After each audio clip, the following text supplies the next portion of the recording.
This is Late Night Health. I'm Mark Alyn from the Wayne Manor in Ventura, California.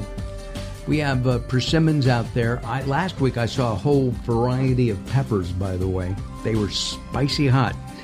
And we are here with the insane Daryl Wayne, and of course, Sherry Pools is joining us today as well.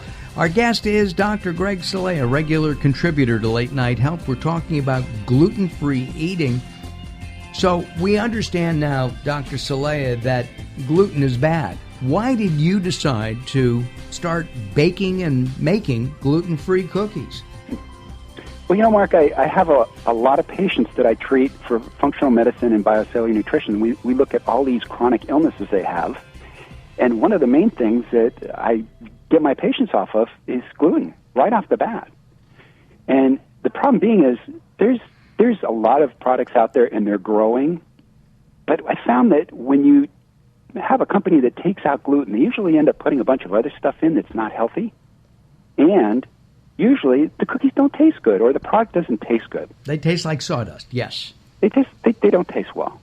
So we went above and beyond, and we've been developing these cookies for 5 years, and we've developed other cookies for other companies, but we decided that we wanted to do a really healthy version, gluten-free, and taste fantastic at the same time.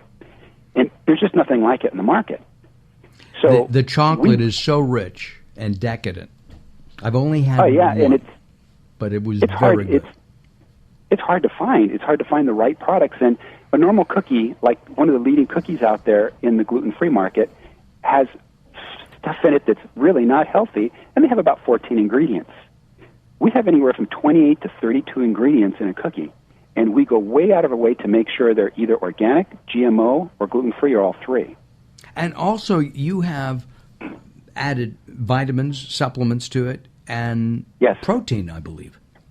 There's protein, and I heard from a lady yesterday. She says, you know what, I ate a cookie for breakfast, and I wasn't hungry the entire rest of the day. And that's our desire. We want it to be a meal replacement as well. In fact, we actually designed them for the sports community.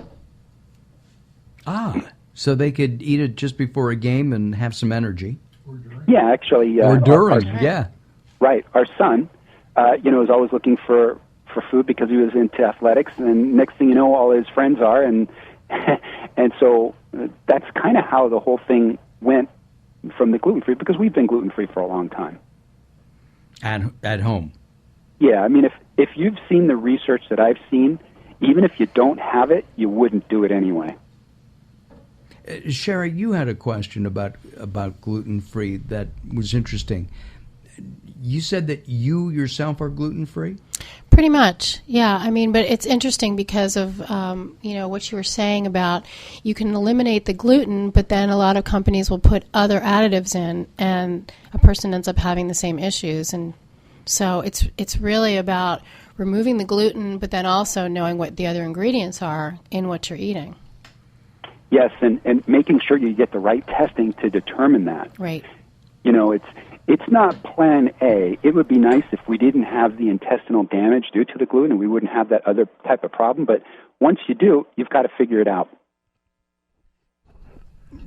With gluten itself, I mean, it's in, as you said, as we've said, it's in just about everything. And how do you get things like, gluten-free ice cream? I love, during the summer, one of my favorite indulgences is fresh strawberry ice cream. Actually, Daryl makes habanero ice cream. Wow. Greg, you'd like that. You would like that a lot. And do you use gluten as a thickener? No. It's just milk, sugar, and Just the basics. Just the basics, 3-4 ingredients. That's all you need. And that's all you really need. I don't understand why they put all these things that you can't pronounce into... Because it's cheap. Right. Cheaper than the milk. It's cheap, and it gives you the consistency. I mean, when we were doing our cookies, we had the option of putting cheap ingredients in it to get the consistency we wanted. Right. I couldn't do it. I just couldn't do it because we eat these cookies as a family, and I want to make sure they're healthy. I'm building them for me, and if everybody else likes them, great. Consistency, though, is very important. I mean, if you buy a product, cookies from gluten-free-cookies.com, and you want it to taste the same each time, don't you? Yeah, the same, but also you want something that you didn't think you could ever get before in gluten, and that's kind of what's happened. I've had people come back to me and just in tears and saying, my goodness, I've been gluten-free for 10 years, and I've been putting up with the foods that are out there, and I just thought I'd have to give up foods like this, and now here you are. Well, we want you to visit gluten-free-cookies.com, gluten-free-cookies.com. Take a look around, read some of the information that Dr. Celaya has provided on gluten and on his cookies. I've tasted several varieties, and I like them, and I eat for taste, not necessarily for health, but for taste. And these are really good cookies. They fit into my diet anytime.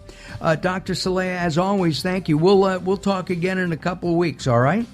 Thank you. Appreciate you having me on. All right. Dr. Greg Celaya. And by the way, you can take a look at latenighthealth.com and see what Dr. Celaya looks like, and there's a link to his website as well.